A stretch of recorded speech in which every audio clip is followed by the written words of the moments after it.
Hello students, in this video we are going to study Cauchy's residue theorem.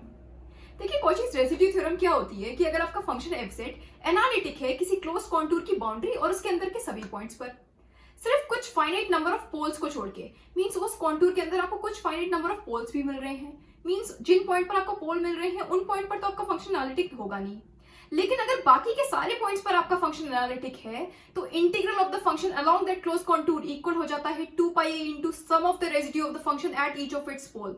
क्या मतलब है इसका कि अगर ये आपका कोई क्लोज कॉन्टूर है, ठीक है, सी, अगर आपका फंक्शन एनालिटिक है इस क्लोज कर्व की बाउंड्री और इसके अंदर के सभी पॉइंट्स पर सिर्फ कुछ फाइनाइट नंबर ऑफ पोल्स को छोड़ के, मींस कुछ पॉइंट पर आपको मिल रहा है पोल, मान लीजिए this is z1, this is z2, this is z3, this is z4 and so on, this is zn, ठीक है, इस तरह से इनको नेम दे दिया, this is z1, z2, z3, z4 and zn।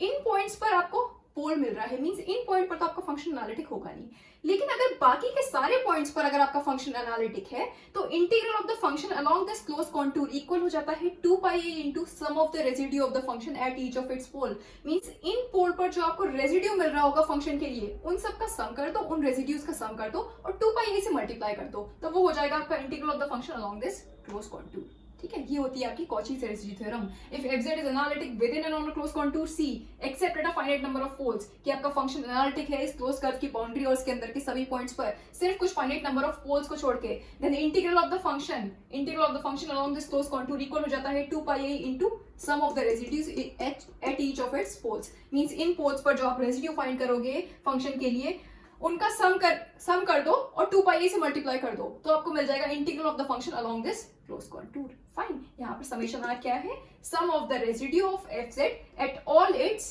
Poles within C, मींस जो भी आपको पोल्स मिल रहे हैं इस क्लोज कॉन्टूर के अंदर, मींस जो भी आपको पॉइंट्स मिल रहे हैं जिस पर आपका फंक्शन एनालिटिक नहीं है, ठीक है, उन पोल्स पर जो आप रेजिड्यू फाइंड करोगे फंक्शन के लिए उन सबका सम इनटू 2πa इक्वल हो जाता है integral of the function along this close contour. ये होती है आपकी Cauchy's रेजिड्यू थ्योरम, ठीक है। इसको हमें प्रूव करना है इस लेक्चर में। फाइन, देखते हैं। सबसे पहले लेट क्या करा हमने, सबसे पहले हमने ये z1, z2, z3, z4, zn, मतलब ऐसे z4, z5, z6, zn तक आपको पोल्स मिल रहे हैं, ठीक है। तो सबसे पहले तो हमने ये पोल्स लेट किए, late z1, z2, z3 and so on till zn be the poles of order m1, m2 and so on till mn respectively of fz within the closed contour C, means हमने z1, z2, z3, zn ये poles consider कर लिए जिनका order है m1, m2 and so on till mn, means z1 का order है m1, z2 का order है m2, मीन्स z1 पर जो आपको पोल मिल रहा है उसका ऑर्डर है m1, z2 पर जो आपको पोल मिल रहा है उसका ऑर्डर है m2, ऐसे ही zn पर जो आपको पोल मिल रहा है उसका ऑर्डर है mn, ये हमने कंसिडर कर लिया, ठीक है। With in the close contour C, ये सारे पोल्स आपको कहाँ मिल रहे हैं, इस क्लोज कॉन्टूर के अंदर ही तो मिल रहे हैं, ठीक है। अब देखो हम क्या करेंगे, z1 को सेंटर मानकर एक सर्कल बनाएंगे, small circle of radius rho, z2 को सेंटर मानकर सर्कल बनाएंगे, सबकी रेडियस सेम रखेंगे, ठीक है, z3 को सेंटर मानकर, देन z4 को सेंटर मानकर, ठीक है। इसी तरह से जितने भी आपको पोल्स मिल रहे हैं सबको सेंटर मानकर हम छोटे छोटे सर्कल बना लेंगे जिनकी रेडियस रो मान ली है, बहुत मिनिमम रेडियस के हैं, छोटे छोटे सर्कल्स हैं, ठीक है। इसको मान लीजिए this is gamma 1, this is gamma 2, this is gamma 3, तो ये हो जाएगा गामा n, ठीक है। इनको हमने नेम दे दिया, this circle is gamma 1, this circle is gamma 2, this is gamma 3 and so on, ये वाला क्या हो जाएगा गामा n, जहाँ z के लिए, ठीक है, z को सेंटर मानकर जो आपने सर्कल बनाया है उसको हमने नाम दे दिया गामा n, ठीक है। कंस्ट्रक्ट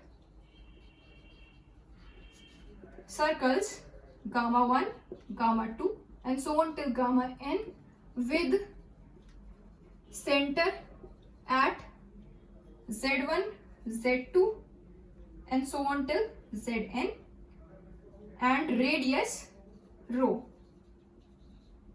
फाइन, देखो ये z1, z2, z3, zn इन पॉइंट्स पर आपका फंक्शन एनालिटिक नहीं था, ये पोल्स मिल रहे थे इन पॉइंट्स पर, ठीक है, मींस इन पॉइंट पर तो आपका फंक्शन एनालिटिक नहीं था, लेकिन बाकी के सारे पॉइंट्स पर आपका फंक्शन एनालिटिक है, और अगर बाकी के सारे पॉइंट्स पर आपका फंक्शन एनालिटिक है इसका मतलब आप Cauchy's थ्योरम लगा सकते हो। For multi connected region. ठीक है, देखते हैं कैसे। Then FZ is analytic within the reason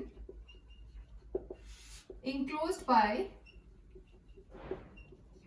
curve C and these circles।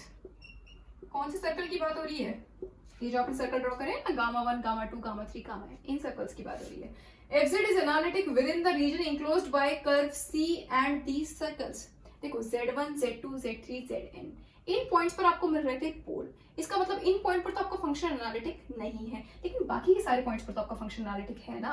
तो हमने क्या किया कि जिन पॉइंट्स पर आपको पोल मिल रहे हैं उनको सेंटर मानकर हमने ये सर्कल ड्रॉ करे, गामा 1, गामा 2, गामा 3, ऐसे जो और भी आपको पॉइंट्स मिल रहे होंगे जिन पर आपको पोल मिल रहे हैं, उन सारी पॉइंट्स को हमने सेंटर मानकर सर्कल ड्रॉ कर दिए। फॉर एग्जाम्पल जैसे ये पॉइंट है, यहाँ तक हो गया Z3, ये हो जाएगा Z4, और इस पर भी हमने इसको सेंटर मानकर सर्कल ड्रॉ कर दिया, ये हो जाएगा गामा 4। ठीक है, बहुत ही मिनिमम रेडियस के हमने सर्कल ड्रॉ करे हैं। इतनी मिनिमम रेडियस लेनी है कि कोई भी सर्कल ओवरलैप ना करे एक दूसरे को। ठीक है, तो हमने क्या किया कि जिन पॉइंट्स पर आपको पोल मिल रहे हैं उन पॉइंट को हमने सेंटर मानकर सर्कल ड्रॉ कर लिए। ठीक है, अब वो पॉइंट जिन पर आपका फंक्शन एनालिटिक नहीं है, वो पॉइंट क्या हो गए, इन सर्कल के अंदर आ गए। इसका मतलब इस वाले रीजन में तो आपका फंक्शन एनालिटिक हो जाएगा ना, क्योंकि हमने क्या बोला था कि जो आपका फंक्शन है वो एनालिटिक है इस क्लोज कर्व की बाउंड्री और उसके अंदर के सभी पॉइंट्स पर, सिर्फ कुछ फाइनाइट नंबर ऑफ पोल्स को छोड़ के।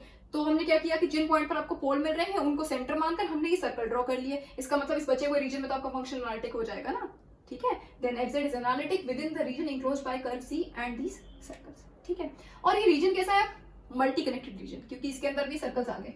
ठीक, तो अब ये रीजन कैसा हो गया, मल्टी कनेक्टेड रीजन। और Cauchy's theorem for multi connected region क्या होती है, जो हमने पढ़ी थी ना, Cauchy's theorem for multi connected region, वो क्या होती है कि अगर C आपका कोई क्लोज कर्व है और इसके अंदर कुछ और क्लोज कर्व लाई कर रहे हैं, तभी तो हुआ है मल्टी कनेक्टेड रीजन। ठीक है, तो अगर C आपका कोई क्लोज कर्व है और इसके अंदर कुछ और क्लोज कर्व लाई कर रहे हैं, और जो आपका फंक्शन है वो एनालिटिक है इस रीजन में, मींस इस क्लोज कर्व के अंदर, और ये जो आपने इसके अंदर क्लोज कर्व बनाए हैं उनके बाहर, इस वाले रीजन में अगर आपका फंक्शन एनालिटिक है, तो integral of the function along this close contour C equal हो जाता है sum of the integral of the function along these curves. यही होती है आपकी Cauchy's theorem for multi connected region. By Cauchy's theorem for multi-connected region,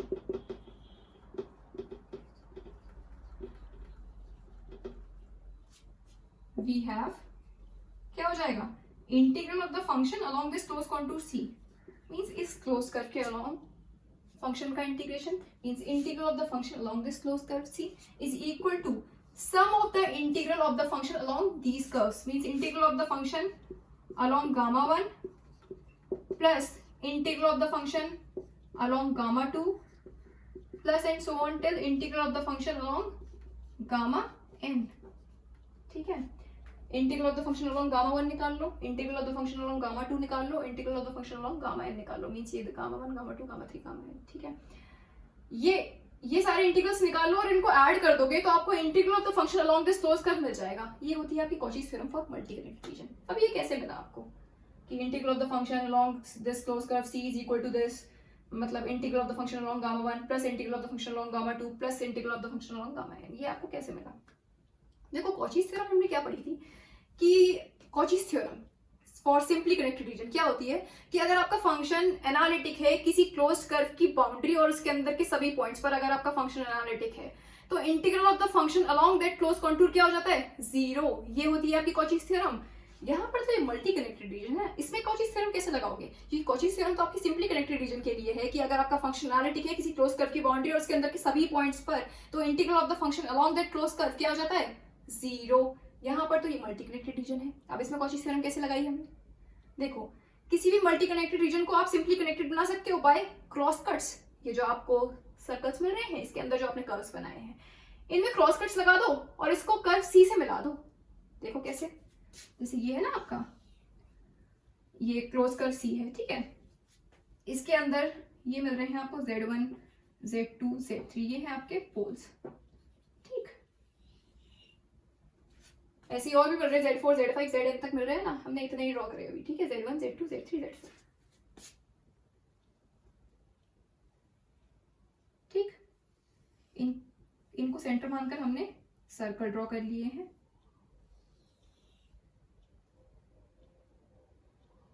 this is gamma 1, this is gamma 2, this is gamma 3 and this is gamma 4। Gamma 4 इसको n मान ले रहे, ठीक है, लास्ट वाला हो जाएगा ये। बीच में आएंगे आपके और भी पॉइंट्स लाई कर रहे होंगे जिन पर हमने सर्कल बनाए होंगे, mean Z4, Z5, Z6, Zn था ना, तो सारे पॉइंट्स आ रहे होंगे। ये हमने Zn वाला लास्ट वाला मान लिया, ठीक है, यहाँ से स्टार्ट किया, ये लास्ट वाला Z1, Z2, Z3, Zn, ठीक। अब ये है मल्टी कनेक्टेड रीजन, हमें लगानी है कॉचीज थ्योरम। तो हम क्या करेंगे, इसको पहले सिंपली कनेक्टेड रीजन बनाएंगे। ये बता रहे हैं कि ये कैसे आया, ये वाला फॉर्मूला कैसे बना।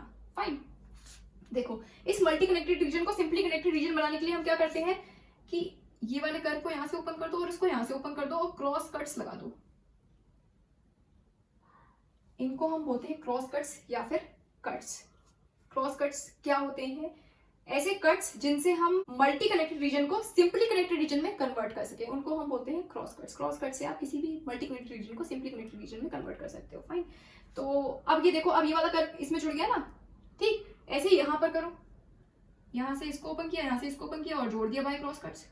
ऐसे इसको जोड़ दिया यहाँ से, फिर इसको। अब ये कैसा रीजन हो गया, सिंपली कनेक्टेड हो गया ना, क्योंकि अब ये जो आपके कर्व्स हैं ये इसमें जुड़ गए, ठीक है। Z1 को हमने जोड़ दिया, मतलब Z1 को सेंटर मानकर जो हमने सर्कल बनाया था गामा 1, गामा 1 को हमने C में जोड़ दिया, फिर गामा n को जोड़ दिया, गामा 2, गामा 3, ऐसे जो और पॉइंट्स आ रहे होंगे Z4, Z5 उनको सेंटर मानकर जो हमने सर्कल बनाए होंगे, means gamma 4, gamma 5, gamma 6, gamma 7, जितने भी सर्कल्स आ रहे होंगे सबको हम क्या करेंगे, इस सर्कल्स, इस कर्व C में ज्वाइन कर दिया हमने बाय क्रॉस कट्स, ठीक है। अब ये रीजन कैसा हो गया, सिंपली कनेक्टेड। और सिंपली कनेक्टेड रीजन में आप कॉचीज थ्योरम को लगा सकते हो। कॉचीज थ्योरम क्या होती है कि अगर आपका फंक्शन एनालिटिक है किसी क्लोज कर्व की बाउंड्री और उसके अंदर के सभी पॉइंट्स पर, क्योंकि अब ये पॉइंट जिन पर आपको पोल मिल रहा था वो तो बाहर हो गए ना, ये तो बाहर हो जाएंगे क्योंकि ये तो यहाँ से आ रहा है ना ऐसे करके, तो मीन्स ये पॉइंट जिस पर आपको पोल मिल रहा है वो पॉइंट तो बाहर हो गया, ये अंदर थोड़ा ना रहा, क्योंकि यहीं से हमने ओपन किया ना, मीन्स ये तो बाहर हो गया। अब तो ये हो गया है, ये वाले रीजन की बात हो रही है अब तो, ठीक है, तभी तो ये हो simply connected region. Simply connected region means हमने इसको जोड़ दिया। अब जो आपका रीजन बचा वो कौन सा है, ये अंदर वाला, ये तो बाहर हो गया ना। आप लगा सकते हो Cauchy's theorem. Cauchy's theorem means अगर आपका फंक्शन एनालिटिक है किसी क्लोज कर्व की बाउंड्री और उसके अंदर के सभी पॉइंट्स पर, पहली चीज सिंपली कनेक्टेड रीजन है, कॉचीज थ्योरम लगा सकते हो। दूसरी चीज आपका फंक्शन एनालिटिक होना चाहिए हर पॉइंट पर, तो हो गया ना। अब जिस पॉइंट पर आपका फंक्शन एनालिटिक नहीं था वो तो बाहर हो गए, आप लगा सकते हैं इसमें Cauchy's theorem. Means if function is analytic within and on a close contour C, then integral of the function along that close contour is equal to 0। यही होती है आपकी कॉचीज थ्योरम। जिन पॉइंट पर आपको पोल मिल रहा था, मींस जिन पॉइंट पर आपका फंक्शन एनालिटिक नहीं था, वो अब इस कर्व के बाहर हो गए और ये हो गया सिंपली कनेक्टेड क्योंकि हमने क्रॉस कट से जोड़ दिया, ठीक है। अब अगर इसमें कॉचीज थ्योरम लगाओगे तो वो क्या हो जाएगी, कॉचीज थ्योरम मींस अगर आपका फंक्शन एनालिटिक है इस क्लोज कर्व की बाउंड्री और उसके अंदर के सभी पॉइंट्स पर, तो integral of the function along that close contour equal हो जाएगा 0 के। अब देखो कैसे लगाओगे। अब जो इंटीग्रल बनेंगे वो आपके कई सारे बनेंगे। एक तो ये C के अलोंग, मान लीजिए दिस इज A, ये पॉइंट A है, ये पॉइंट B है, ठीक, ध्यान से देखना, this is B, this is C and this is D, ठीक है। उसी तरह से this is E, this is F, this is G, this is H, ठीक। अब ऐसे यहाँ पर ये हो गया H, this is I, then J, K, L, ठीक है। इस तरह से यहाँ पर भी नाम दे देंगे, ठीक है। और डायरेक्शन क्या हो जाएगी, जैसे यहाँ पर ये चल रही है इधर एंटी क्लॉकवाइज, यहाँ आ जाएगी दिस इज इनसाइड, ठीक। ये यहाँ पर एंटी क्लॉकवाइज थी बट अब ये डायरेक्शन कैसी हो जाएगी, क्लॉकवाइज। ये एक्चुअली इधर से आ रहा है, इधर, देन ये दिस इज आउटसाइड, ठीक है। फिर ये इधर से आया इधर, देन ये यहाँ पर इनसाइड, फिर ये डायरेक्शन कैसी हो जाएगी, क्लॉकवाइज, फिर ये आउटसाइड, ठीक है। फिर देन इधर, फिर उसके बाद दिस इज इनसाइड, फिर उसके बाद ये डायरेक्शन पलट जाएगी, ऐसे हो जाएगी, ठीक है। और ये ऐसे, ठीक। इसी तरह से यहाँ पर ये ऐसे हो जाएगा, ठीक। और ये यहाँ पर ऐसे, यहाँ से ये इनसाइड, समझ में आया। डायरेक्शन चेंज करी, यहाँ से ये आ रहा है, यहाँ से एंटी क्लॉकवाइज चलता हुआ आ रहा है, ठीक है। यहाँ पर ये अंदर गया, ये अब पहले डायरेक्शन कैसी थी, एंटी क्लॉकवाइज बना रखी थी हमने, ठीक है। अब क्या हो गई, क्लॉकवाइज, क्योंकि इधर से आ रहा है, ठीक है। फिर ये आउटसाइड, फिर ये इधर, फिर इनसाइड, फिर ये क्लॉकवाइज, फिर ये आउटसाइड, फिर इधर से इनसाइड, देन इधर, फिर ये आउटसाइड, ठीक है। इस तरह से डायरेक्शन चेंज हो गई। अब देखो, अब लगाएंगे इसमें कॉचीज थ्योरम। देखो कॉचीज थ्योरम कैसे लगाओगे, integral of the function along this close curve plus integral of the function along A B minus integral of the function along this gamma N plus integral of the function along C D, उसके बाद plus integral of the function along E F minus integral of the function along gamma one plus integral of the function along G H. Next इधर आ जाओ, ये K L है ना, integral of plus integral of the function along K L minus integral of the function along gamma two plus integral of the function along I J and so on, इस तरह से। ठीक है, यहाँ से start करते हैं। पहले हमने z1 लिया था, मींस इस वाले इंटीग्रल की बात कर रहे हैं। ठीक है, गामा वन के अलॉन्ग। ठीक है, ये हम बनाना चाह रहे हैं। ठीक है, देखो कैसे, पहले यहाँ से स्टार्ट करते हैं, फिर यहाँ से इधर से यहाँ पहुंच जाएंगे। ठीक है, देखो यहाँ पर सबसे पहले क्या करोगे, integral of the function along C plus E F minus gamma one, इसको तो आप रिमूव कर रहे हो ना, तो ये क्या हो जाएगा, गामा वन, इसको आप हटा रहे हो तो ये माइनस गामा वन हो जाएगा। ठीक है, माइनस गामा वन, ये रिमूव हो जाएगा, मीन्स ये पॉइंट आपका बाहर हो जाएगा। ठीक है, उसके बाद प्लस जी एच, उसके बाद इधर आ गए यहाँ पर प्लस के एल, ये सब इंटीग्रल में चल रहा है, मतलब integral long C, integral long E F, integral long gamma one, integral long G H, integral long K L. ठीक है, plus K L minus gamma two plus I J. ठीक है, फिर नेक्स्ट इधर आ जाओ, इधर आ जाएगा गामा एन पर। ठीक है, तो ये क्या हो जाएगा, यहां पर प्लस ए बी और minus gamma N plus C D. ठीक है, ये आ गया। ठीक, एंड सो ऑन कर सकते हैं यहाँ पर, प्लस एंड सो ऑन, क्योंकि इसके बीच के सर्कल्स के लिए भी तो आएगा, इसके बीच वाले सर्कल्स के लिए भी टर्म आ रहे होंगे, मीन Z3 के लिए, फिर मतलब गामा 3 के लिए, गामा 4 के लिए, गामा 5 के लिए, गामा 6 के लिए, फिर आएगा गामा n तक पहुंचेगा। ठीक है, आप चाहते तो यहाँ से स्टार्ट करते, जैसे ABCD मैंने यहाँ पर ले लिया, आप यहाँ से लेते ABCD, देन ज्यादा सिंक्रोनाइज्ड वे में लगता है, बट ऐसे भी ठीक है, क्योंकि आपको तो सिर्फ यहाँ पे मैं शो कर रही हूँ। ठीक है, किस तरह से हो रहा है। देखो हमने पहले क्या किया, ये जो आपके सर्कल्स थे, अब ये रीजन था आपका मल्टी कनेक्टेड वाला रीजन, हमने सबसे पहले क्या किया, इसको सिंपली कनेक्टेड बनाया। सिंपली कनेक्टेड कैसे बनाया, क्रॉस कट्स लगा दिए, तो ये बन गया सिंपली कनेक्टेड। अब हमें लगानी है इसमें कॉचीज थ्योरम। कॉचीज थ्योरम क्या होती है कि अगर आपका फंक्शन एनालिटिक है किसी क्लोज कर्व की बाउंड्री और उसके अंदर के सभी पॉइंट्स पर अगर आपका फंक्शन एनालिटिक है, तो integral of the function along that close contour हो जाता है जीरो, मींस ये हो जाएगा जीरो। ठीक है, ये होती है आपकी कॉचीज थ्योरम। हमने इसको सिंपली कनेक्टेड रीजन बना दिया, अब हम इसमें लगा रहे हैं कॉचीज थ्योरम। ठीक है, लेकिन अब इसमें इंटीग्रल एक थोड़े ना रहा, क्योंकि अब तो इसमें बहुत सारे पार्ट्स आ गए ना कर्व में, एक ये देन ये कर्व, देन ये देन दिस, तो बहुत सारे कर्व्स आ गए। ठीक है, तो आपको इंटीग्रल तो सबके अलोंग लेना पड़ेगा। जब सिंपली आपका ऐसा होता है, ये आपका कर्व होता है, तब आप लिख देते हो, अगर आपका फंक्शन एनालिटिक है इस कर्व की बाउंड्री और उसके अंदर के सभी पॉइंट्स पर, तब आप लिख देते हो कि integral of the function along this close contour is equal to zero. ये हो जाती है आपकी कॉचीज थ्योरम। अगर आपका फंक्शन एनालिटिक है इसकी बाउंड्री और उसके अंदर के सभी पॉइंट्स पर, तो integral of the function along this close curve हो जाता है जीरो। यही होती है आपकी कॉचीज थ्योरम। यहाँ पर हमने इतना तो कर लिया कि आपका फंक्शन, पहली चीज हमने इसको सिंपली कनेक्टेड बना दिया, दूसरी चीज अब आपका फंक्शन एनालिटिक है इसकी बाउंड्री और इसके अंदर के सभी पॉइंट्स पर, क्योंकि जिन पॉइंट पर आपका फंक्शन एनालिटिक नहीं था वो तो अब बाहर हो गए ना। ठीक है, तो अब पहली चीज सिंपली कनेक्टेड भी हो गया, दूसरी चीज फंक्शन एनालिटिक भी हो गया इसकी बाउंड्री और इसके अंदर के सभी पॉइंट्स पर, तो हम इसमें कॉचीज थ्योरम लगा सकते हैं। लेकिन इस कर्व सब कई सारे आ गए। ठीक है, तो इंटीग्रेशन तो सबके अलोंग लेना पड़ेगा ना, तो हमने सबके अलोंग जब इंटीग्रेशन लिया तो आपको क्या मिला, देखो गामा वन से स्टार्ट कर रहे हैं। ठीक, तो सबसे पहले तो ये कर्व जो आपका सी है, ठीक, वो कर्व तो ये नहीं है, ये हो गया integral along C plus integral along E F minus integral along gamma one, इसको तो आप रिमूव कर रहे हो, हटा रहे हो। ठीक है, means minus integral along gamma one plus integral along G H, फिर इधर आ जाओ, इसमें सी तो हम ले चुके हैं। ठीक है, plus integral along K L minus integral along gamma two plus integral along I J, फिर इधर आ जाओ, यहाँ पर हमने नेम नहीं दिया, जेड एन तक पहुंच गए सीधे डायरेक्टली, यहाँ पर गामा एन तक। ठीक है, तो integral along A B minus integral along gamma N plus integral along C D, ये हो जाएगा। यहाँ पर प्लस एंड सो ऑन है, मींस बाकी बीच वाले सारे टर्म्स भी आएंगे। ठीक है, तो ये इसको किस तरह से लिख सकते हो, जैसे इस तरह से, integral of the function along C plus integral of the function along E F minus integral of the function along gamma one, ठीक है, plus integral of the function along G H. ठीक, बाकी के सारे टर्म्स ये जो आपने लिखे हैं ना, इनको आप अलग अलग इंटीग्रल्स में लिख सकते हो। मैंने अभी एक ही इंटीग्रल में लिख दिया। ठीक है, सिर्फ समझाने के लिए लिख रही थी, तो ये आप अलग अलग इंटीग्रल्स में लिख सकते हो, अलग अलग ही इंटीग्रल्स में लिखोगे जब हम इंटीग्रेट करोगे। ठीक है, अभी मैंने सबको एक साथ लिख दिया कि इतने सारे इंटीग्रल्स बन रहे हैं। ठीक है, अलग अलग इंटीग्रल्स नहीं बनाए मैंने, अभी साथ में लिख दिया सिर्फ समझाने के लिए। ठीक है, तो यहाँ पर ये integral long C plus integral long E F, तो ये क्या C plus E F minus gamma one plus G H plus K L minus gamma two plus I J plus and so on plus A B minus gamma N plus C D. और वैसे इसको अलग अलग integrals में लिखोगे तो मिलेगा integral long C plus integral long E F minus integral long gamma one plus integral long G H plus integral long K L and so on. ठीक है, अब देखिए ये जो आपका ए बी और सी डी है ये तो ऑलमोस्ट सेम है ना, इक्वल है। इसका मतलब ए बी के अलोंग इंटीग्रल और सी डी के अलोंग इंटीग्रल ये क्या आएंगे, सेम आएंगे, लेकिन इनकी डायरेक्शंस डिफरेंट है। यहाँ ये अंदर की तरफ आ रहा है, यहाँ ये बाहर की तरफ जा रहा है, इन दोनों की डायरेक्शन डिफरेंट है। इसका मतलब एक आएगा पॉजिटिव में और एक आएगा नेगेटिव में। इसका मतलब इंटीग्रल अलोंग ए बी और इंटीग्रल अलोंग सी डी तो कैंसिल हो जाएंगे।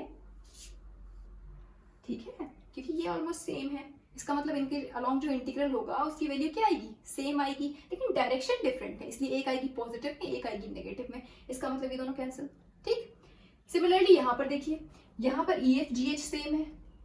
इसका मतलब इनके अलोंग जो इंटीग्रल है, इंटीग्रल अलोंग ई एफ और इंटीग्रल अलोंग जी एच, ये दोनों कैसे आएंगे, सेम आएंगे, इनकी वैल्यूज आपको सेम मिलेंगी, लेकिन डायरेक्शन डिफरेंट है। ये यहाँ पर इनसाइड है, ये यहाँ पर आउटसाइड है। ठीक है, ये एरो। ठीक, इन लोगों की डायरेक्शंस डिफरेंट है। इसका मतलब क्या है, एक आएगा पॉजिटिव में और एक आएगा नेगेटिव में। इसका मतलब ये भी कैंसिल। यहाँ पर देखिए, यहाँ पर भी ये आई जे और एल के ये आपके सेम है। इसका मतलब इंटीग्रल अलोंग के एल और इंटीग्रल अलोंग आई जे ये आपके क्या आएंगे, इक्वल आएंगे, लेकिन डायरेक्शंस डिफरेंट है। इसका मतलब एक आएगा पॉजिटिव में एक आएगा नेगेटिव में। इसका मतलब ये भी कैंसिल।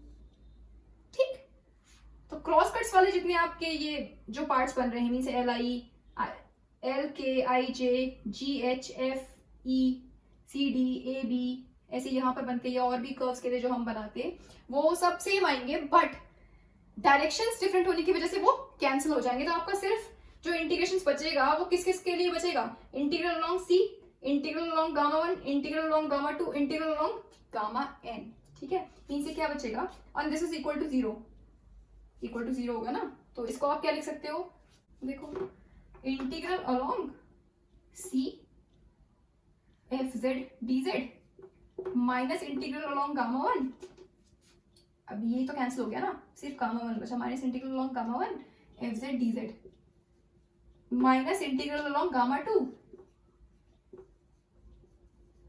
ठीक है, और minus and so on till minus integral along gamma N F Z D Z, यही तो हुआ, and this is equal to zero.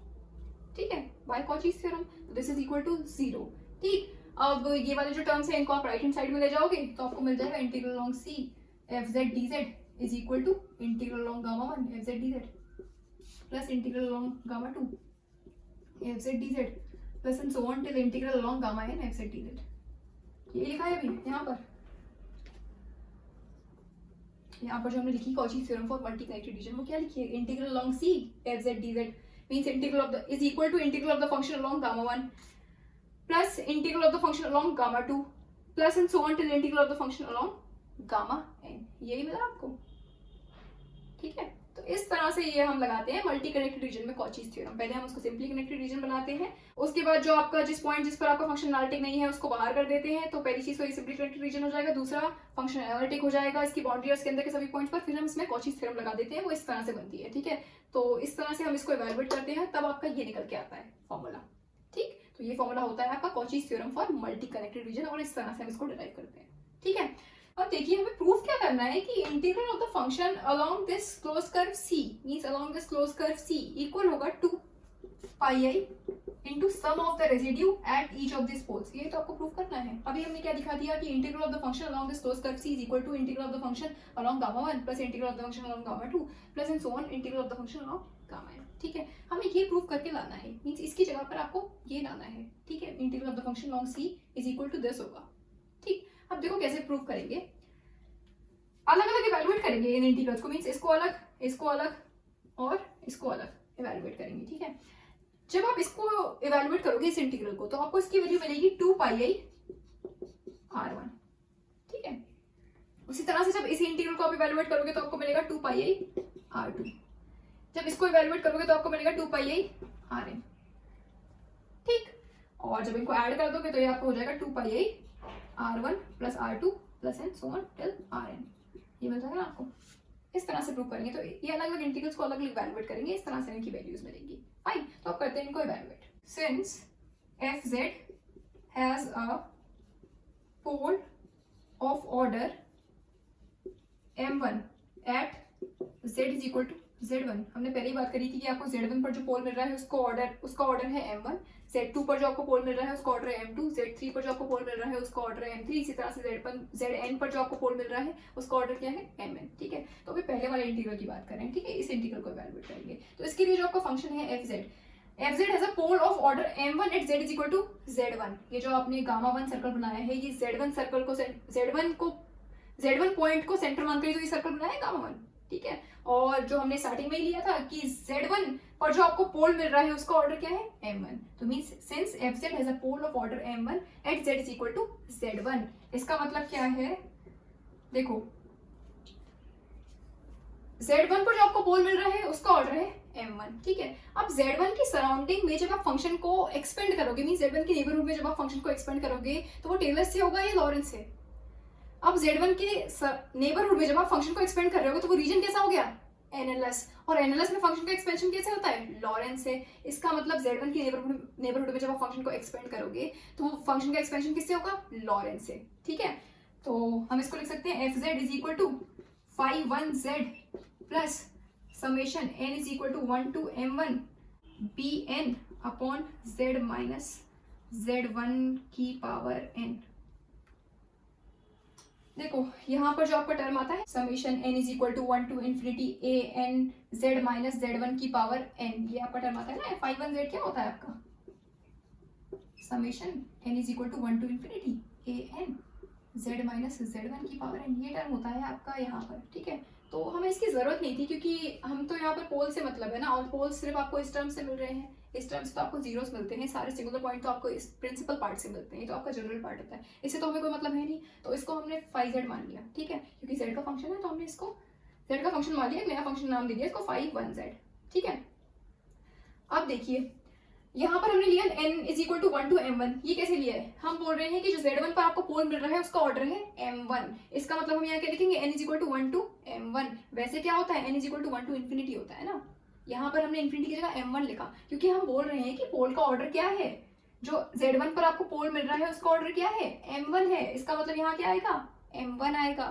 देखो अगर आपका फंक्शन इस तरह से होता है 1 upon z minus a plus 1 upon z minus a का square plus 1 upon z minus a का क्यूब, अगर इस तरह से आपका फंक्शन है। ठीक है, z is equal to a पर जो आपको पोल मिल रहा है उसका ऑर्डर क्या होगा 3 होगा ना,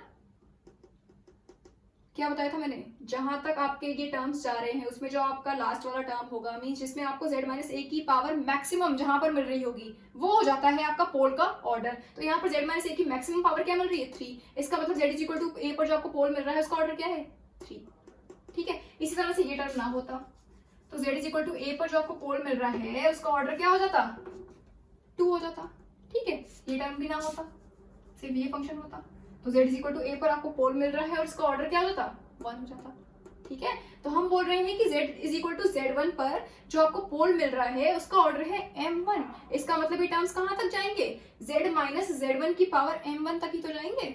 ठीक है, तो हमने लिख दिया n is equal to 1 to m1 bn upon z minus z1 की पावर n।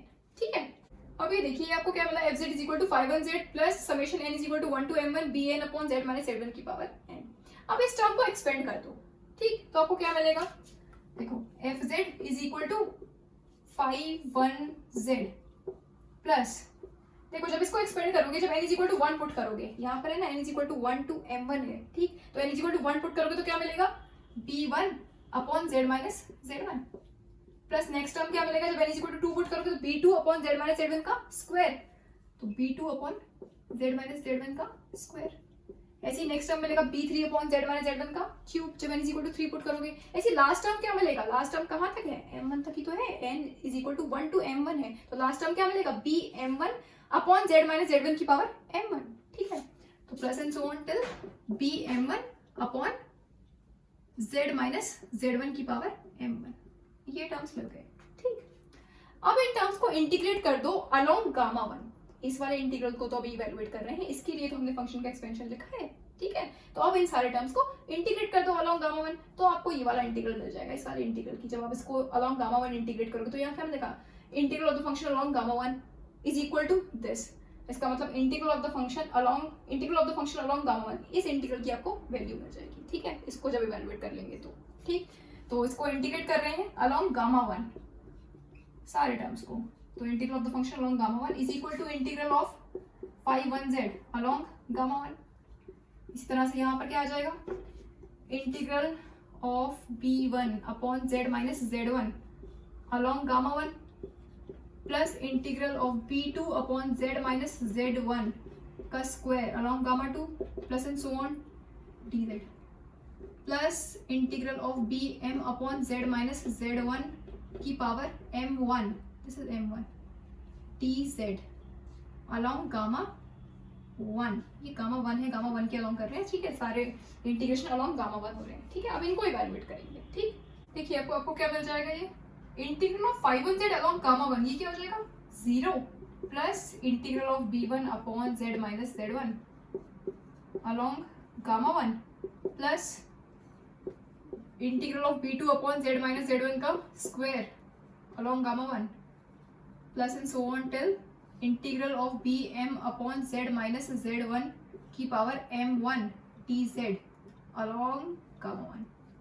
ये इंटीग्रल 0 कैसे हो गया, because since phi 1z is analytic with in and on gamma one. जो phi 1z है वो एनालिटिक है with in and on gamma one, मतलब गामा वन की बाउंड्री और उसके अंदर के सभी पॉइंट्स पर phi 1z एनालिटिक है। कैसे, देखो phi 1z हमने क्या लिया था, जो आपका फंक्शन का जो आपने एक्सपेंशन लिखा था उसमें जो जनरल पार्ट था वो था आपका phi 1z। जनरल पार्ट को ही तो हमने phi 1z लिया था, मींस ये वाला part summation n is equal to 0 to infinity a n z minus z1 की पावर n, ये आता है आपका जो जनरल पार्ट, यही तो होता है। इसको हमने phi 1z मार लिया था क्योंकि इसकी जरूरत नहीं थी हमें, तो वही टर्म चाहिए ना जिसमें आपको पोल्स मिल रहे हो, ठीक है। तो इस टर्म की जरूरत नहीं थी हमें, तो इसलिए हमने इसको phi 1z मार लिया था और उसको लिख लिया था, ठीक है। तो ये फंक्शन तो आपका एनालिटिक है ना with in and on gamma one. कैसे, क्योंकि इसमें तो आपको सिंगल पॉइंट मिल ही नहीं रहा है, मींस कोई ऐसा पॉइंट मिल ही नहीं रहा है इस फंक्शन में जिस पर आपका फंक्शन एनालिटिक ना हो। ये तो सारे पॉइंट्स पर एनालिटिक हो जाएगा,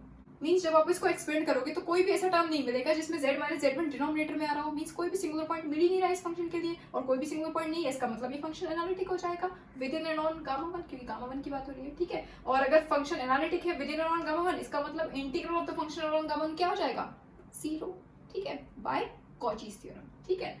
तो ये तो हो गया आपका इंटीग्रल 0, बाकी ये वाले टर्म्स आ गए, इनको हम इवैल्यूएट करेंगे, फाइन। तो देखो इसको कैसे इवैल्यूएट करेंगे,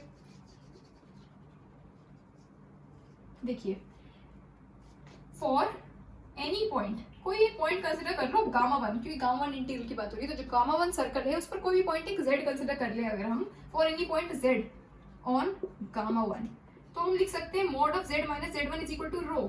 जो हमने gamma one, gamma two, gamma three, gamma n तक जो सर्कल्स हमने ड्रॉ करे थे उन सबकी रेडियस हमने क्या ली थी, रो ली थी, ठीक है। तो हमने अगर गामा वन पे कोई भी पॉइंट अगर z ले ले तो हम लिख सकते हैं mod of z minus z1। z1 क्या था, गामा वन का सेंटर, वो पॉइंट जिन पर आपको पोल मिल रहा था उनको सेंटर मान कर तो आपने सर्कल ड्रॉ करे थे, gamma one, gamma two, gamma n, तो z1 क्या है, सेंटर है गामा वन का, ठीक है। और हमने z कोई पॉइंट कंसीडर कर लिया गामा वन पर, तो हम लिख सकते हैं mod of z minus z1 is equal to rho, क्योंकि रो क्या है, रेडियस है गामा वन की, ठीक है। तो mod of z minus z1 is equal to rho हो गया। इसको हम क्या लिख सकते हैं, z minus z1 is equal to rho e की पावर i थीटा, ठीक। और इसको डिफरेंशिएट करने तो क्या मिल जाएगा, dz इज इक्वल टू रो आई ई की power I theta D theta, ठीक है। क्या मिलेगा, रो ई की पावर आई थीटा, और आई थीटा का फिर से करोगे तो आई डी थीटा मिल जाएगा, ठीक। हमने क्या किया, एक पॉइंट z कंसीडर किया गामा वन पर, ठीक है, और गामा वन की रेडियस क्या थी, रो। तो आप सर्कल की इक्वेशन लिखोगे तो आपको क्या मिलेगी, mod of z minus z1 is equal to rho, यही तो मिलेगी। तो वो लिख लिया हमने z minus z1 is equal to rho, क्योंकि z1 क्या है, सेंटर है आपके गामा वन सर्कल का, ठीक। और mod of z minus z1 is equal to rho है, इसका मतलब z minus z1 is equal to क्या हो जाएगा, रो ई की पावर आई थीटा। जब यहाँ से मॉड हटाओगे तो यहाँ क्या आ जाएगा, ई की पावर आई थीटा, ठीक। और इसको डिफरेंशिएट कर दो तो क्या मिल जाएगा, dz इज इक्वल टू रो ई की पावर आई थीटा, और आई थीटा का फिर से करोगे तो आई डी थीटा, तो आई डी थीटा, ठीक है। यहाँ पर थीटा कहाँ से कहाँ तक वेरी करेगा, 0 से 2π, क्योंकि सर्कल है ना, गामा वन क्या है, सर्कल है, इसका मतलब थीटा कहाँ से कहाँ तक वेरी करेगा, 0 से 2π तक, ठीक। अब ये वैल्यूज उठाकर हम यहाँ पर पुट कर लेंगे और इनको इवैल्यूएट कर लेंगे। फाइन। अब देखिए ये टर्म्स मिल रहे हैं, अब ये वैल्यूज उठाकर हम इनमें पुट कर देंगे, ठीक है, फिर इनको इवैल्यूएट कर लेंगे। तो आपको क्या मिल जाएगा, तो b1 को हम इंटीग्रल के बाहर लिख सकते हैं b1, और इंटीग्रेशन dz की जगह क्या लिख सकते हो, रो आई e की power I theta D theta upon z minus z1 की जगह रो e की पावर आई थीटा, ठीक है। सिमिलरली यहाँ पर, अच्छा यहाँ पर इंटीग्रेशन देखो किसके रिस्पेक्ट में हो रहा है, थीटा के रिस्पेक्ट में हो रहा है इंटीग्रेशन, इसका मतलब लिमिट्स किसकी लगेंगी, थीटा की। थीटा कहाँ से कहाँ तक लाई कर रहा है, 0 से 2 क्योंकि सर्कल है, ठीक। ऐसे ही नेक्स्ट वाला, यहाँ पर b2 को बाहर ले लो प्लस b2, ठीक है, और dz की जगह हम लिख सकते हैं रो आई e की power I theta D theta, ठीक है, अपॉन में z माइनस z1 का स्क्वायर है, इसका मतलब इसका स्क्वायर हो जाएगा, z माइनस z1 क्या है, रो e की पावर आई थीटा, और यहाँ पर इसका स्क्वायर है तो क्या हो जाएगा, रो स्क्वायर e की पावर आई टू थीटा, ठीक, क्योंकि यहाँ पर इसका स्क्वायर था, यहाँ पर क्या है z minus z1 is equal to rho e की पावर आई थीटा, तो यहाँ पर जब पुट करोगे तो इसका स्क्वायर हो जाएगा, मींस रो स्क्वायर e की पावर आई टू थीटा, ठीक है। ऐसे ही नेक्स्ट टर्म, अच्छा यहाँ पर भी इंटीग्रेशन हो रहा है थीटा के रिस्पेक्ट में, मतलब लिमिट क्या हो जाएगी 0 से 2 सर्कल है, प्लस एंड सो ऑन। यहाँ पर ये क्या हो जाएगा इंटीग्रल, और ये है bm1 को भी हम बाहर लिख सकते हैं, ये हो जाएगा आपका प्लस bm1, ठीक है, bm1 को हमने बाहर लिख लिया, और dz की जगह लिख सकते हैं रो आई e की power I theta D theta, limits हो जाएंगी 0 से 2 और अपॉन में यहाँ देखो z माइनस z1 की पावर m1 है, तो क्या हो जाएगा रो की पावर m1 और e की पावर आई m1 थीटा, ठीक है, रो की पावर m1 और e की पावर आई m1 थीटा, ठीक। अब इन इंटीग्रल्स को हम इवैल्यूएट करेंगे, ठीक है। यहाँ से देखो, यहाँ से ये रो से रो कैंसिल, e की पावर आई थीटा कैंसिल, ठीक है, यहाँ क्या मिल गया आई p1 और 0 से 2 और ये आई को हमने बाहर ले लिया, ठीक है, ये हो गया डी थीटा, मतलब 1 का integration with respect to theta, ठीक है। यहाँ से देखो क्या मिल जाएगा, प्लस देखो यहाँ पर ये एक रो से, ये यहाँ पर रो है ना, यहाँ रो स्क्वायर है, तो क्या बचेगा, रो बचेगा, तो इसको बाहर ले रहे हैं b2, आई को भी बाहर ले रहे हैं आई b2 अपॉन रो, ठीक है, और e की पावर आई थीटा और e की पावर आई टू थीटा है डिनोमिनेटर में, तो डिनोमिनेटर में हो जाएगा e की पावर आई थीटा, कैंसिल हो जाएगा ना e की आई थीटा, तो यहाँ हो जाएगा e की पावर आई थीटा, और इसको न्यूमिनेटर में ले जाओगे तो क्या हो जाएगा e की पावर माइनस आई थीटा, तो 0 से 2 e की power minus I theta D theta, plus and so on till यहाँ पर क्या हो जाएगा, ये इसको हम लिख सकते हैं आई bm अपॉन रो की पावर, यहाँ है रो की पावर m1, यहाँ है रो की पावर 1, तो रो की पावर m1 माइनस 1 और इंटीग्रल 0 to 2 यहाँ क्या आ जाएगा, देखो e की पावर आई m1 थीटा है, यहाँ पर है e की पावर आई थीटा, तो इसको लिख सकते हो आप e की power minus I m1 minus 1 theta D theta. कैसे, देखो नीचे अगर e की पावर इस आई थीटा को अगर नीचे लाओगे तो क्या हो जाएगा e की पावर माइनस आई थीटा, तो उसको आप लिख सकते हो डिनोमिनेटर में e की पावर आई m1 थीटा और माइनस आई थीटा, ये लिख सकते हो, ठीक है। और इसको आप क्या लिख सकते हो, e की पावर आई थीटा को कॉमन ले लो, तो e की पावर आई थीटा को कॉमन ले लिया तो ये आ जाएगा m1 माइनस 1, ठीक है, और इसको अगर न्यूमरेटर में ले जाओगे तो क्या हो जाएगा e की पावर माइनस आई थीटा और m1 माइनस 1, न्यूमरेटर में ले जाओगे तो पावर क्या हो जाएगी, नेगेटिव में हो जाएगी, तो ये मिल गया e की पावर आई थीटा को मैंने बाद में लिख दिया है e की power minus I m1 minus theta, ठीक है, ये टर्म मिल गया आपको इसके साथ जो इंटीग्रल है, ठीक। अब देखिए आपको क्या मिल जाएगा, is equal to I b1, और यहाँ पर देखो 1 का इंटीग्रेशन हो रहा है विद रिस्पेक्ट टू थीटा, तो आपको क्या मिल जाएगा थीटा और लिमिट्स लग जाएंगी 0 से 2 ठीक। नेक्स्ट टर्म में देखिए प्लस आई b2 अपॉन रो, और e की पावर माइनस आई थीटा का इंटीग्रेशन करोगे तो e की पावर माइनस आई थीटा अपॉन माइनस आई, और लिमिट्स लग जाएंगी 0 से 2 next plus and so on till I bm upon rho की पावर m1 माइनस 1, ठीक है, और इसको इंटीग्रेट करोगे विद रिस्पेक्ट टू थीटा तो क्या मिल जाएगा e की power minus I m1 minus 1 theta upon minus I m1 minus 1, ये मिलेगा, और लिमिट्स लग जाएंगी 0 से 2 ठीक। तो ये क्या मिल जाएगा आई b1, और यहाँ पर ये लिमिट्स लगा दीजिए, means upper limit minus lower limit, तो क्या मिल जाएगा 2 माइनस 0, 2 माइनस 0 मीन्स 2 तो ये क्या हो जाएगा 2 ठीक है, मीन्स ये क्या मिल गया 2 आई b1, ये मिल गया। नेक्स्ट टर्म यहाँ पर देखिए प्लस आई B2 अपॉन रो। और देखो यहाँ पर भी आई आ रहा है, तो मीन्स ये आई से ये आई कैंसिल हो जाएगा, तो मीन्स ये आई तो कैंसिल हो गया, ठीक है। यहाँ पर हम लिख सकते हैं माइनस रो, क्योंकि यहाँ पर माइनस आई को आप बाहर ले लो, आई से आई कैंसिल हो जाएगा, माइनस रो आ जाएगा, means B2 upon minus rho, ये मिल गया, मीन्स या फिर माइनस B2 अपॉन रो लिख सकते हैं, ठीक है। और यहाँ पर लिमिट्स लगा दीजिए, मीन्स e की power minus I theta 0 to 2 पाई, अब लिमिट लगा देंगे, ठीक है। और यहाँ पर देखो प्लस इन सोन प्लस आई M1 है ना अपॉन रो। यहाँ पर भी देखो ये आई से आई ये कैंसिल हो जाएगा, तो ये कैंसिल हो गया, ये हो जाएगा माइनस रो, ठीक है। और M1 माइनस 1 इसको भी आप बाहर ले लो, ठीक। और यहाँ आपको ये मिल जाएगा e की power minus I M1 minus 1 theta 0 to 2 pi, ये हो गया, ठीक। ये मिल गया आपको 2 पाई आई B1, ये मिल गया, ठीक है, माइनस B2 अपॉन रो, ठीक है। और अब लगा दो इसमें limits, means upper limit minus lower limit, तो ये क्या मिल जाएगा e की पावर माइनस 2 पाई आई, थीटा की जगह क्या पुट करोगे 2 पाई, और माइनस e की पावर 0, जो थीटा की जगह 0 पुट करोगे, ठीक है। इसी तरह से यहाँ पर ये क्या हो जाएगा, यहाँ पर भी ये नेगेटिव हो जाएगा, क्योंकि ये नेगेटिव है, तो नेगेटिव वाला टर्म मिलेगा minus BM1 upon rho M1 minus 1, ठीक है।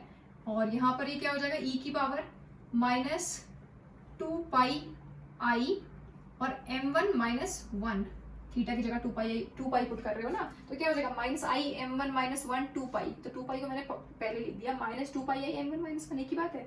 और माइनस जब लोअर लिमिट पुट करोगे तो e की पावर 0, ठीक। और इसको क्या लिख सकते हैं 2 पाई आई B1 माइनस B2 बाय रो।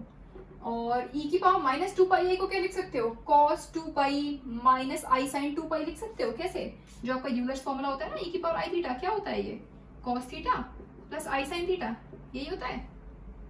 और अगर e की पावर माइनस आई थीटा हो तो क्या हो जाता है Euler's formula cos theta minus I sine theta, यही होता है आपका यूलर्स फॉर्मूला e की power I theta is equal to cos theta plus I sine theta. या फिर अगर e की पावर माइनस आई थीटा है तो क्या हो जाएगा cos theta minus I sine theta. तो यहाँ पर क्या है माइनस वाला टर्म है यहाँ पर, और थीटा की जगह पर क्या है 2 पाई, मींस इस तरह से बन रहा है ना e की पावर माइनस आई 2 पाई, थीटा की जगह पर है 2 पाई, ठीक है। तो ये क्या हो जाएगा cos 2 pi minus I sign 2 pi, cos 2 pi minus I sign 2 pi, ठीक है, लिख सकते हैं cos 2 pi minus I sign 2 pi, ठीक है। और माइनस e की पावर 0, e की पावर 0 मीन्स 1, तो ये आ गया, ठीक है। सेम इसी तरह से यहाँ पर ये आपको क्या मिल जाएगा minus BM1 upon rho M1 minus 1, और ये वाला टर्म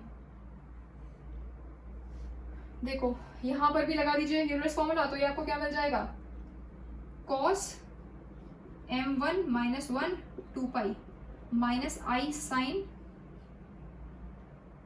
M1 माइनस 1 2 पाई, ये मिलेगा। देखो यहाँ पर भी माइनस वाला टर्म आ रहा है e की पावर में, और थीटा की जगह पर क्या है 2 पाई M1 माइनस 1, तो क्या हो जाएगा cos M1 minus 1 2 pi minus I sine M1 minus 1 2 pi, ठीक है, ये मिल गया आपको। और यहाँ पर e की पावर 0 भी तो है, तो ये क्या हो जाएगा e की पावर 0 मीन्स 1, ठीक। ये इसके साथ है टर्म, इसके साथ, ठीक है। और फिर उसके बाद हम इसको लिख सकते हैं, ये हो गया 2 पाई आई B1। देखो cos 2 pi means 1, sine 2 pi means 0, और यहाँ पर मिला 1 और यहाँ पर मिल रहा है माइनस 1, मीन्स ये क्या हो जाएगा 0, एंड 0 इंटू दिस मीन्स 0, समझ में आया। cos 2 पाई क्या होता है 1 और साइन 2 पाई मीन्स 0, तो 1 माइनस 1 मीन्स 0, ये टर्म हो गया 0। इसी तरह से जितने आगे वाले टर्म्स आएंगे वो सब कैसे हो जाएंगे 0 0 0 होते जाएंगे, ठीक है। कैसे, देखो ये टर्म तो आपका 0 हो गया, ठीक। लास्ट टर्म जो आपको मिल रहा है वो ये मिल रहा है cos M1 minus 1 2 pi minus I sine M1 minus 1 2 pi, क्योंकि जो आपका n था वो 1 से M1 तक जा रहा था, यही था ना, क्योंकि जो आपका Z1 पर जो आपको पोल मिल रहा था उसका ऑर्डर M1 था, ठीक है। तो आपको लास्ट टर्म जो मिला वो क्या मिला cos M1 minus 1 2 pi minus I sine M1 minus 1 2 pi, ठीक है, माइनस 1 ये मिल रहा है, ठीक है। अब जो आपका लास्ट टर्म था वो ये था BM1 upon Z minus Z1 की पावर M1, ये टर्म था ना। अब जो इसके बीच के टर्म्स आ रहे थे, जो हमने पहला टर्म लिखा था, सेकंड टर्म लिखा था, फिर हमने लास्ट टर्म लिख लिया। तो पहला टर्म आपका था b1 z माइनस z1, जो आपने एक्सपेंशन लिखा था, ठीक है। तो उसमें जो आपका प्रिंसिपल पार्ट था उसमें पहला टर्म ये था b1 upon z minus z1, फिर नेक्स्ट टर्म था b2 upon z minus z2 का z1 का स्क्वायर, और सो on till bm1 upon z minus z1 की पावर m1। ये टर्म्स थे आपके, ठीक है। जो आपके प्रिंसिपल पार्ट में टर्म्स मिल रहे थे वो आपके जो फंक्शन को आपने एक्सपेंड किया तो उसमें जो प्रिंसिपल पार्ट के टर्म्स थे वो यही थे। जो आपका n था वो 1 से m1 तक लाई कर रहा था, means b1 upon z minus z1 plus b2 upon z minus z1 का square plus and so on bm1 upon z minus z1 की पावर m1, ठीक है। तो आपने इसके अलॉन्ग जब इस फंक्शन के लिए जब आपने इंटीग्रल इवैल्यूएट किया तो आपको ये मिला, इसके लिए जब इवैल्यूएट किया तो ये मिला, इसके लिए जब इवैल्यूएट किया तो आपको ये मिला, ठीक है। अब देखो जो बीच वाले टर्म्स आते हैं उसमें क्या होता है, b3 upon z minus z1 का क्यूब, फिर नेक्स्ट टर्म आता b4 upon z minus z1 की पावर, तो जा रहा है m1 तक। लास्ट टाइम आपको m1 पर मिल रहा है, means bm1 upon z minus z1 की पावर m1 ये मिल रहा है, ठीक है।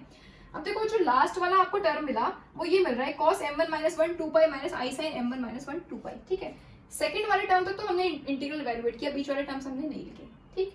अब देखो अगर इसके बीच नेक्स्ट वाला टर्म लिखते हैं तो वो नेक्स्ट वाला term b3 upon z minus z1 का क्यूब के लिए होता ना, वो वाला टर्म, ठीक है। तो अगर z माइनस z1 की पावर 3 है, जब z माइनस z1 की पावर m1 है तो यहाँ क्या मिला cos m1 minus 1 2 pi minus i sin m1 minus 1 2 पाई। ऐसे ही अगर यहाँ पर z माइनस z1 का क्यूब होता, मीन्स इसके बाद वाला टर्म, तो z माइनस z1 का क्यूब, तो मीन्स m1 की जगह पर 3 आ रहा होता ना, मीन्स यहाँ पर m1 की जगह पर 3 आ रहा होता, तभी तो नेक्स्ट वाला टर्म के लिए वो इवैल्यूएट कर रहे होते, ठीक है। यहाँ पर z माइनस z1 का अगर क्यूब होता तो उसके लिए अगर इवैल्यूएट कर रहे होते तो यहाँ पर m1 की जगह पर 3 होता, ठीक। तो देखो यहाँ पर पुट करके 3 माइनस 1 मीन्स 2 और 2 इंटू 2 पाई मीन्स 4 पाई, तो cos 4 pi minus i sin 4 पाई मिल रहा होता इसके नेक्स्ट वाले टर्म के लिए अगर इंटीग्रल इवैल्यूएट कर रहे होते तब, ठीक है। cos 4 pi minus i sin 4 पाई, और cos 4 पाई मीन्स 1 और sin 4 पाई मीन्स 0, तो फिर से 1 माइनस 1 मीन्स 0 हो जाता, ठीक। नेक्स्ट वाले टर्म में क्या होता, आ रहा होता 4 मिल रहा होता, डिनोमिनेटर में z माइनस z1 की पावर 4 मिल रही होती, मीन्स m1 की जगह पर 4 पुट करोगे तो क्या मिलेगा, 4 माइनस 1 मीन्स 3 और 3 इंटू 2 पाई मीन्स 6 पाई, तो cos 6 pi minus i sin 6 pi minus 1, तो cos 6 पाई मीन्स 1 और sin 6 पाई मीन्स 0 और माइनस 1, तो 1 माइनस 1 फिर से 0 हो जाता, तो मीन्स आगे वाले सारे टर्म आपके कैसे हो जाएंगे, 0, ठीक है। सिर्फ आपको टर्म क्या मिला, 2 पाई आई b1, ठीक है। इस तरह से ये सारे टर्म्स 0 हो गए, फाइन। और इसको अब हम लिख सकते हैं 2 पाई आई b1 को हम लिख सकते हैं r1, और ये टर्म तो सारे 0 हो गए, ठीक है। यहाँ पर r1 क्या है, r1 is the residue of F Z at z is equal to z1। z1 पर जो आपको पोल मिल रहा है उसके लिए जो आप रेसिड्यू निकाल रहे हो एफ फंक्शन के लिए, जो आपको पोल मिल रहा है z is equal to z1, उस पर जो आप रेसिड्यू फाइंड कर रहे हो एफ जेड के लिए, उस रेसिड्यू को हमने मान लिया r1, ठीक है। क्योंकि जो आप z1 के लिए फाइंड कर रहे हो तो हमने नाम दे दिया इसको r1, z2 के लिए करेंगे तो उसको दे देंगे r2, फिर z3 के लिए करेंगे जो रेसिड्यू फाइंड उसको नाम दे देंगे r3, ठीक है। तो z1 के लिए रेसिड्यू फाइंड कर रहे थे उसको हमने नाम दे दिया r1, ठीक है। तो ये क्या हो गया, 2 पाई r1, b1 ही तो होता है आपका जो 1 अपॉन z माइनस a का जो कोएफिशिएंट होता है, यानी कि b1 जो आपका प्रिंसिपल पार्ट का पहला टर्म आता है उसमें जो आपका 1 अपॉन z माइनस a का जो कोएफिशिएंट होता है यानी कि b1 वो होता है ना आपका residue, means remaining part of the function, residue means remaining part of the function. तो remaining part of the function क्या होता है आपका, जो प्रिंसिपल पार्ट में आपको पहला टर्म मिल रहा होता है, जब आप लॉरेंस एक्सपेंशन करते हो तो उसमें जो आपका प्रिंसिपल पार्ट आता है उसमें जो आपका पहला टर्म मिल रहा होता है, means b1 upon z minus z1 या b1 upon z minus a, इस तरह से जो आपका टर्म आता है उसमें जो आपका 1 अपॉन z माइनस a का जो कोएफिशिएंट होता है यानी कि b1 वो होता है आपका रेसिड्यू उस पॉइंट पर फंक्शन fz के लिए, ठीक है। तो यहाँ पर हम z is equal to z1 पर रेसिड्यू फाइंड कर रहे थे फॉर फंक्शन एफ जेड, तो उसको हमने नाम दे दिया r1। जब z is equal to z2 पर करेंगे तो r2 दे देंगे, z is equal to z3 पर जब फाइंड करेंगे तो उसको r3 दे देंगे, ठीक है। तो यहाँ पर हमने इसको b1 को हमने लिख दिया r1, b1 होता है क्योंकि आपका रेसिड्यू, ठीक है। तो ये क्या मिल गया आपको 2 पाई आई r1 और बाकी के टर्म्स तो 0 है। तो ये हमने इवेल्युएट किया gamma 1 F Z D Z, ठीक है। मैंने आपको बताया था वहां पर जो हमने इंटीग्रल्स लिखे थे, integral of F Z along C is equal to, हमने लिखे थे ना integral of F Z along gamma 1 plus integral of F Z along gamma 2 plus and so on integral of F Z along gamma n, ये तो लिखे थे। तो हमने पहला वाला इंटीग्रल इवैल्यूएट कर लिया, उसकी जगह उसकी वैल्यू आपको क्या मिल गई 2 पाई r1, ठीक है। इसी तरह से अगर गामा 2 के अलॉन्ग आप इंटीग्रल को इवैल्यूएट करोगे of the function means integral of the function along gamma 2, तो वो क्या हो जाएगा 2 पाई r2, सिमिलरली सेम इसी तरह से, ठीक है।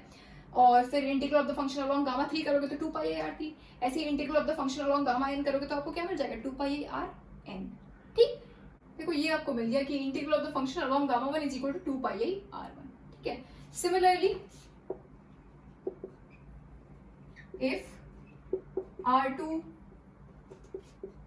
r3 and so on till rn are the residues of fz at z2 z3 and so on till zn respectively, means देखो R1 क्या था, जो Z1 पर जो आपको पोल मिल रहा है, उस पोल पर जो आप रेसिड्यू कैलकुलेट कर रहे हो वो हमने कंसिडर किया R1। ठीक है, ऐसे ही Z2 पर जो आपको पोल मिल रहा है उसके लिए जब आप रेसिड्यू कैलकुलेट करोगे तो उसको हम नाम दे दें R2। Z3 पर जो आपको रेसिड्यू मिलेगा उसको नाम दे दिया R3। ऐसे ही Zn पर जो आपको रेसिड्यू मिलेगा उसको नाम दे दिया Rn। ठीक है, तो if R2 R3 Rn are the residue of Fz at Z is equal to Z2 means Z is equal to Z2 Z3 and so on till Zn respectively, then क्या लिख सकते हैं, integral of Fz along gamma 2 dz, क्योंकि जो Z2 है, Z2 को centre मानकर जो आपने सर्कल बनाया है वो कौन सा है, गामा 2 है ना, तो means integral of Fz along gamma 2 is equal to क्या हो जाएगा 2 पाई R2। R2 रेसिड्यू आपको किस पर मिल रहा है, Z2 पर मिल रहा है R2 रेसिड्यू। ठीक है, और Z2 को सेंटर मानकर आपने सर्कल बनाया है गामा 2, तो इंटीग्रेशन किसके अलोंग होगा, गामा 2 के along. Integral of the function along gamma 2 is equal to 2 pi R2 लिख सकते हैं। ऐसे ही सिमिलरली गामा 3 के अलोंग अगर लिखें integral of the function along gamma 3, तो ये क्या हो जाएगा 2 पाई R3, क्योंकि हमने क्या लेट किया कि Z3 पर जो आपको रेसिड्यू मिल रहा है वो क्या है R3, तो ये हो जाएगा R3। और Z3 को आपने सेंटर मानकर जो सर्कल बनाया है वो कौन सा है, गामा 3, तो क्या हो जाएगा integral of the function along gamma 3 is equal to 2 pi R3। Similarly gamma n के अलोंग अगर इंटीग्रेशन करें फंक्शन का तो क्या मिल जाएगा 2 पाई Rn।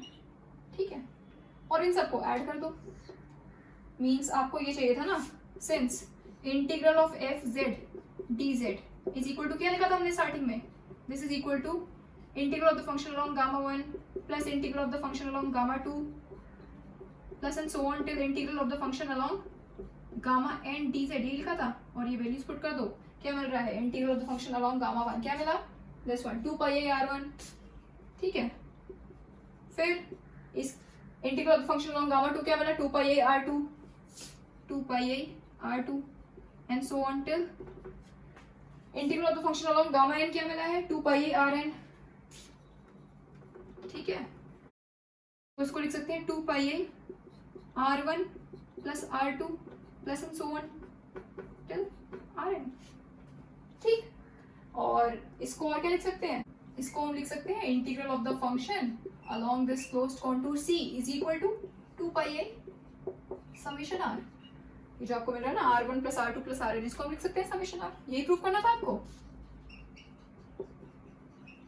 कि अगर आपका फंक्शन Fz एनालिटिक है किसी क्लोज कॉन्टूर की बाउंड्री और उसके अंदर के सभी पॉइंट्स पर, सिर्फ कुछ फाइनाइट नंबर ऑफ पोल्स को छोड़ के, तो integral of the function along that close contour equal हो जाता है 2 pi into sum of the residue of the function at each of its pole. ठीक है, ये होती है आपकी कॉचीज रेसिड्यू थ्योरम, और इस तरह से हम इसको प्रूव करते हैं। ठीक है, तो आई होप ये थ्योरम आपको समझ में आई होगी। Thank you very much.